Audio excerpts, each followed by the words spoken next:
si tho ding kap santrik yong gadi kesngi pasa jingkan mau ha ke history jong Balang Blei Meghalaya pat Assam ha ka ba ke joint district kala yo pan pelong ya ke jingrakhi ya ke Jubilee rupa jong ke Jingdap arpho san Snem naduh plus dang ya ka ha usnam arhajar ya ke te ke jingrakhi la pelong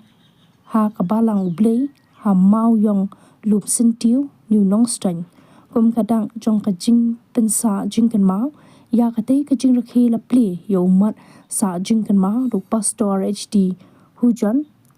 hadin beladap ban Plie ya utai umat la stang ya ka jing seng mat ha kate ka jing seng la pelat ru ya ka souvenir da u Reverend imlang.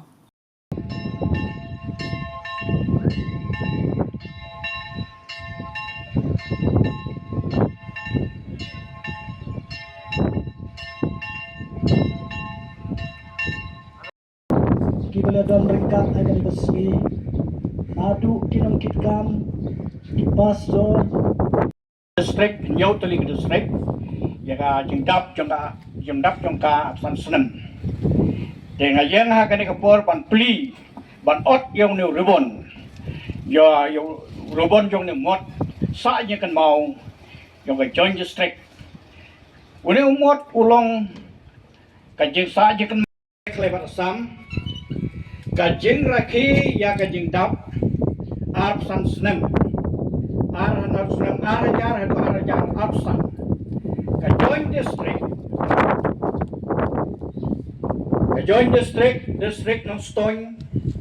district Mawten district Mawphor district Lyngba district Ramrai district Mariam Mawphor jaka Balang Blei jaka kalau Balang jong Blei mau yong lum sentiu tarik absan tarik hadu apun yo tarik April arja pesan kecim dong ini pet dan kejing ya syak hebru kan arnong sirkhat hadu dekhat la Blei dai Reverend Hoojon Jingdap absan serahak ngapelat ïadei ka souvenir jom ka joint district ka Balang Blei Meghalaya Assam akhiri ki nyotuli district ka Balang ka district nongsynshar ka district Mawten ka district Mawphor ka district Ramrai ka district Mariam bat ka district Mawphor dengan dua yang Blei yang ban kerbu ban Lyngba jom kini ki TikTok kami Assam Jingdap san Snem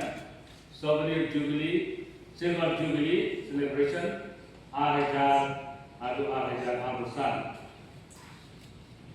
itu Blei yang ban kerbu naduh